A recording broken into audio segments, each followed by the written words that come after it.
सुल्तान कोट ने IHS से बरतरफ मुलाजिमन बहाली लाइ एहतजाज कंदे मसलो हल करण जो मुतालबो कयो आहे। वधीक तफ़सील इसरार चांडियो जी रिपोर्ट में। कुछ ॾींहं अॻु में DG हेल्थ जेको आहे नोटिफिकेशन जारी कयो हुयो त IHS खां टेक ओवर कयो सिंध गवर्नमेंट जेके बि हॉस्पिटल्स आहिनि RAC 111 हॉस्पिटल्स आहिनि सिंध में टोटल खां जेको आहे वापसि कयो चार्ज।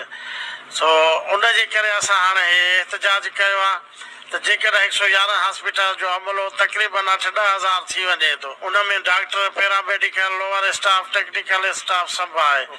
हाणे जेकर असांखे सिंध गवर्नमेंट या DG जे लेटर सां असांखे बेरोज़गार कयो थो वञे, अॼु खां असां एहतजाज शुरू कयो आहे सॼी सिंध में आहे या त IHS खे कॉन्ट्रैक्ट वधाए ॾियनि या वरी असां मुलाज़िमनि खे सिंध गवर्नमेंट में ज़म कनि असांखे बेरोज़गार न कनि। कुझु त ग़रीब अहिड़ा आहिनि जेके चवनि था असां पाण खे बाहि ॾेई साड़ींदासीं, असां कर बचनि खे फालींदासीं। RSA जे अंदर इन सेंटर जे अंदर जेके भी सर्विस स्टेशनूं आहिनि उहे तक़रीबन IHS जा मुलाज़िम ई हलाईंदा आहिनि। डेंटल सर्जन खां वठी लैब टेक्नीशियन ताईं, लैब टेक्नीशियन खां वठी करे लेबर रूम ताईं, लेबर रूम खां वठी करे डिस्पेंसरी ताईं ऐं तक़रीबन असां वधि में वधि जेको तादाद असां IHS जो मुलाज़िमनि जो आहे गवर्नमेंट जा एम्प्लॉय आहिनि पर चंद आहिनि। हिन वक़्तु ही सेंटर पूरी प्रॉपर नमूने सां सर्विसूं हलाईंदो आहे एम्बुलेंस खां वठी करे डिलीवरी ताईं। अगर असां अॼु भी स्टाफ IHS जो न हुजे तव्हां अची करे ॾिसो त हिते OPDयूं हलंदियूं, हिते पेशेंट डिलीवरियूं थींदियूं, कुझु बि न थींदो, सभु कुझु बंदि थी वेंदो।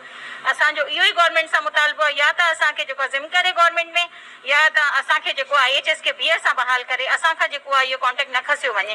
बेरोज़गार थी वेंदासीं, एतिरा माण्हू उहो ई रोज़गार आहे न, कोविड जे करे केतिरा माण्हू हूअं परेशान लॻा पिया आहिनि। इहो त तव्हां सोचो न, यकदम बसि तव्हां लेटर ॾियो था ऐं तव्हां बेरोज़गार थी विया, हितां बसि हॉस्पिटल ख़ाली कयो।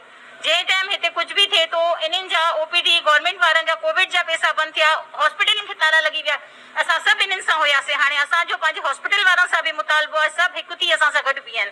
असां न ॾिसंदासीं OPD, न कराईंदासीं डिलीवरी वग़ैरह।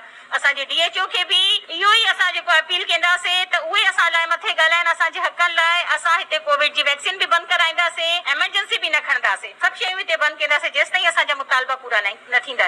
इंसाफ़ी आहे, असांखे ॿुधायो बि न अथऊं, अचानक सां चयो अथऊं त तव्हांजो कॉन्ट्रैक्ट ख़तमु थी वियो, जॾहिं त असांखे सैलरियूं बि न मिलियूं आहिनि, ॿियो महीनो बि पूरो थियण वारो आहे। असांखे बहाल कयो वञे या असांखे गवर्नमेंट पंहिंजे खाते में असांखे खणी छॾे। इन जे करे एहतजाज कयो वियो आहे त असांखे बेरोज़गार कयो थो वञे ऐं IHS जो कॉन्ट्रैक्ट ख़तमु थो कयो वञे। असांजो सिंध हुकूमत खां मुतालबो आहे त कॉन्ट्रैक्ट ॿीहर बहाल कयो ऐं जेके बेरोज़गारनि खे बहाल कयो ऐं हिननि जो कीअं घर हलंदो। हेॾी सारी बेरोज़गारी लॻी पई आहे, महांग लॻी पई आहे। इन करे असांजो सिंध हुकूमत सां आसिफ ज़रदारीअ सां बिलावल खान सां हिननि सां मुतालबो था कयूं त असांजे सभिनी खे मुलाज़िम IHS वारा आहिनि उन्हनि खे बहाल कयो वञे, उन्हनि खे बेरोज़गार न कयो वञे।